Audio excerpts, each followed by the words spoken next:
Praise the lord. యేసుక్రీస్తు వారి శ్రేష్టమైన నామములో ప్రియ దేవుని బిడ్డలందరికీ నా హృదయపూర్వకమైన వందనములు, శుభములను తెలియపరుస్తూ ఉన్నాను. ఈ దినకాలపు ఆశీర్వాదపు లేఖనము, దేవుని వాగ్దానము, మార్కు సువార్త 2వ అధ్యాయము 11, 12 వచనములు. పక్షవాయువు గల వానిని చూచి, నీవు లేచి నీ పరుపెత్తుకుని ఇంటికి పొమ్మని నీతో చెప్పుచున్నానెను. తక్షణమే వాడు లేచి పరుపెత్తుకొని వారందరి ఎదుట నడిచిపోయెను గనక వారందరూ విభ్రాంతి నొంది, మనమీలాంటి కార్యములను ఎన్నడూను చూడలేదని చెప్పుకొనుచు దేవునిని మహిమపరచిరి.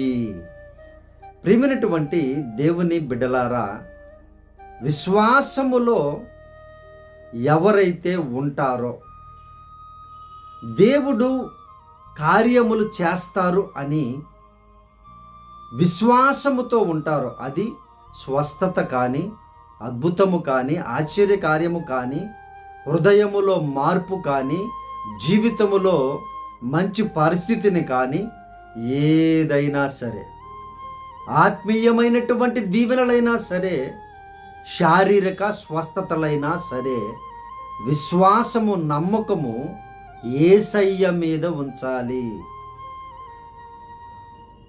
స్వస్థత వరం కలిగినటువంటి వారి మీద అని కాదు, ఈ లోకంలో ఉన్నటువంటి నూనెల మీద కాదు, ఖర్చుప్పుల మీద కాదు, చేపల మీద కాదు, స్థలాల మీద కాదు, వ్యక్తుల మీద కానే కాదు, యేసు ప్రభువు మీద విశ్వాసం ఉంచి ఆయన దగ్గరకు వెళ్ళి ప్రార్థించినట్లయితే ఆయన జనులు విభ్రాంతి నొందేటువంటి కార్యాలు చెయ్యగలిగిన దేవుడు. దేవుని బిడ్డలారా, ప్రాముఖ్యముగా ఈరోజు ఎలా అయిపోయిందంటే, అక్కడికి వెళితేనే స్వస్థత, ఈ ప్రాంతమునకు వెళితేనే స్వస్థత, వారి దగ్గరికి వెళ్ళి ప్రార్థించుకుంటేనే స్వస్థత అనేటువంటి ఒక మాయలో పడిపోయి ఉన్నారు. యేసు ప్రభువారు నిన్న నేడు నిరంతరం ఏకరీతిలో ఉన్నటువంటి దేవుడు కనుక ఆయన మీద విశ్వాసం ఉంచినట్లయితే స్వస్థపరచగలిగిన దేవుడని దేవుని బిడ్డలారా ఇప్పటికైనా గమనించండి.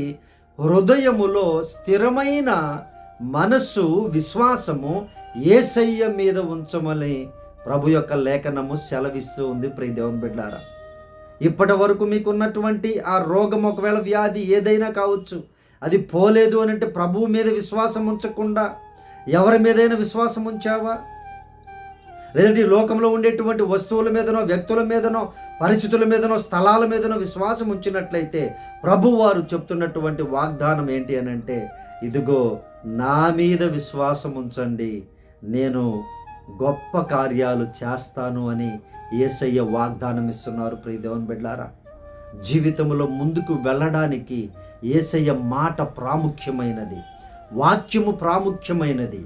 నీ హృదయము బాగుపడాలన్నా, మీ శరీరము బాగుపడాలన్నా యేసయ్య వాక్యము చాలా ఇంపార్టెంట్ అయినదని ఎప్పటికైనా నీవు గమనించి ఈ అద్భుతాలు, ఆశ్చర్యకార్యాలు వీటన్నిటిని ప్రక్కన పెట్టి దేవుని బిడ్డ, సహోదరి సహోదరుడా, యేసయ్య వాక్యమును వెంబడించు. నీవు ఆయన స్వస్థపరిచేటువంటి దేవుడు. జనులందరూ నిన్ను చూచి కూడా విభ్రాంతి నొందుతారు.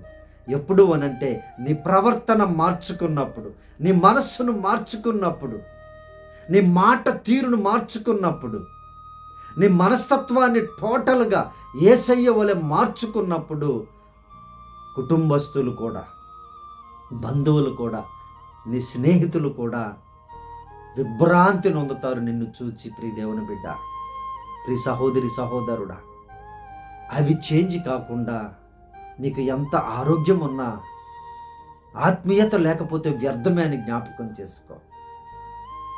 ఆత్మీయముగా నీవు ఎంతవరకు ప్రభువులో ముందుకు కొనసాగుచూ ఉన్నావో, బాగుపడుచూ ఉన్నావో. ఎందుకంటే శరీరము ప్రభు దగ్గరకు వెళ్ళదు, ఆత్మ వెళుతుంది. ముఖ్యముగా ఆ ఆత్మకి దేవుడు శరీరాన్ని మరలా నూతన శరీరాన్ని, అక్షయమైన శరీరాన్ని ధరింపజేస్తారు. మరి ఆత్మే కదా ఇంపార్టెంట్ అయినది. ఆలోచించుకో ప్రియ సహోదరి సహోదరుడా.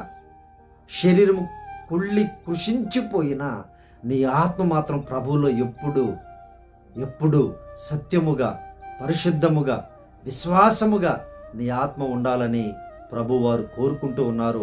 ఆయన వాగ్దానం ఇస్తున్నారు. ప్రియ దేవుని బిడ్డారా, గొప్ప కార్యాలు మీ పట్ల నేను జరిగిస్తాను. విభ్రాంతి నొందుతారు ప్రజలందరూ మిమ్మల్ని చూచి. హేళన చేయడం కాదు, హేళన చేసేటువంటి స్వస్థతలు జిమ్మిక్కులు అయినా జరుగుతూ ఉన్నాయి. గమనించండి, అది సత్యమా కాదా, యేసుప్రభు వారు ఏం చేశారు, వీళ్ళు ఏం చేస్తున్నారని గమనించండి. జ్ఞానాన్ని పొందుకోండి, బైబిల్ చదవండి, యేసయ్య మీద విశ్వాసం ఉంచండి. ఆయన పక్షవాతం కాదు, క్యాన్సర్ కాదు, ఏ వ్యాధినైనా స్వస్థపరచగల సమర్థుడు, పరమ వైద్యుడు ఆయన మాత్రమే. ప్రియ సహోదరి సహోదరుడా, నీ పట్ల కూడా ఆయన గొప్ప కార్యాలు చేయగలరు. ఆయన మీద విశ్వాసం ఉంచి ముందుకు కొనసాగు. దేవుడు నిన్ను బాగు చేసి బలముగా నిలువబెట్టి ఆయన సాక్షిగా వాడుకుంటారు. ప్రియ దేవుని బిడ్డారా, ఈ ప్రార్థనలో ఏకీభవించండి. నీ ఆత్మ సరిగా లేదా, నీ శరీరం సరిగా లేదా, నీ కొరకు ప్రార్థన చేస్తాను. ప్రభువైన యేసు ఆ కార్యాన్ని చేస్తారు. నమ్మకంతో ప్రార్థనలో ఏకీభవించండి. ప్రియ దేవుని బిడ్డారా, మహాపరిశుద్ధుడా, మా ప్రియ పరలోకపు తండ్రి, అయా పక్షవాయువు కలిగిన వానిని అయా స్వస్థపరిచిన దేవుడవు నీవు. గుడ్డి వారికి కనులిచ్చిన మా దేవుడవు నీవు. అయా తండ్రి ప్రభు, అనేక అద్భుతములు, కుష్ఠువారిని బాగు చేసిన దేవుడవు నీవు. చనిపోయిన వారిని సైతం లేవనెత్తిన దేవుడు నీవు నాయన. అయ్యా, మీ బిడ్డల కొరకు ప్రార్థన చేయుచున్నాం. మీరే సహాయము చేయమని, లేవనెత్తమని ప్రార్థన చేయుచున్నాం. ప్రభువా పరిశుద్ధుడా, మీరే సహాయము చేసి ప్రతి వ్యక్తిని తాకుదురుగాక. ఈ వాగ్దానం చూస్తున్న బిడ్డలందరినీ నాయన బలముతో, తెలివితో, జ్ఞానముతో, ఆత్మతో నింపుదురుగాక.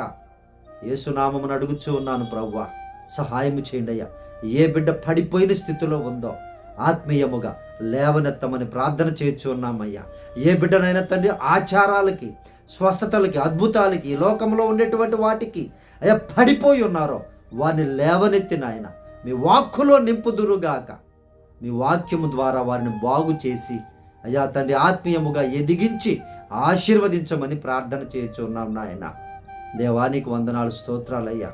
దేవానికి మహిమ చెల్లిస్తున్నాం తండ్రి. అయ్యా, సర్వ శరీరమునకు ఆరోగ్యమును కలుగు చేయుదురుగాక. మీకే మహిమ చెల్లిస్తున్నాం నాయన. మీ సాక్షులుగా బిడ్డలను వాడుకోమని, వృద్ధులను లేవనెత్తమని, బలపరచమని ప్రార్థన చేయుచున్నాం తండ్రి. గాయపరచబడ్డ వారిని స్వస్థపరచమని అడుగుచూ ఉన్నాం నాయన. దేవానికి వందనాలు చెల్లించుకొనుచు నాయన. ఈరోజు నాయన జన్మదినములు జరుపుకుంటున్నా దయాకిరీటములు పొందుకున్న బిడ్డలను దీవించండి. అయ్యా, వివాహ రోజులు జరుపుకుంటున్నటువంటి నాయన, అయ్యా పెళ్లి రోజులు జరుపుకుంటున్న బిడ్డలను దీవించండి. కుటుంబాలలో శాంతిని, సమాధానమును, ఐక్యతను దయచేయమని ప్రార్థన చేయుచున్నాం నాయన. బాధలో, వేదనలో, శోధనలోని కుటుంబాలకు ఆదరణ కలిగించి ఆశీర్వదించమని, బలపరచమని అయ్యా స్వయముగా మీరే తండ్రి ప్రభా ఆదరణకర్తగా ఉన్నారు కనుక ఆ కుటుంబాన్ని బలపరచమని ప్రార్థన చేయుచున్నాం నాయన. ఏ కుటుంబం గాయముతో ఉందో నాయన, ఏ హృదయం గాయముతో ఉందో ప్రభా, గాయము కట్టి ఆశీర్వదించి మహిమ పొందమని, ఈ దినకాలపు దీవెనలతో, ఈ వాగ్దానపు దీవెనలతో చూసిన ప్రతి బిడ్డని ఆశీర్వదించి మహిమ పొందమని, స్వస్థపరచమని యేసు నామమున అడిగి వేడుకొనుచున్నాము తండ్రి. ఆమేన్.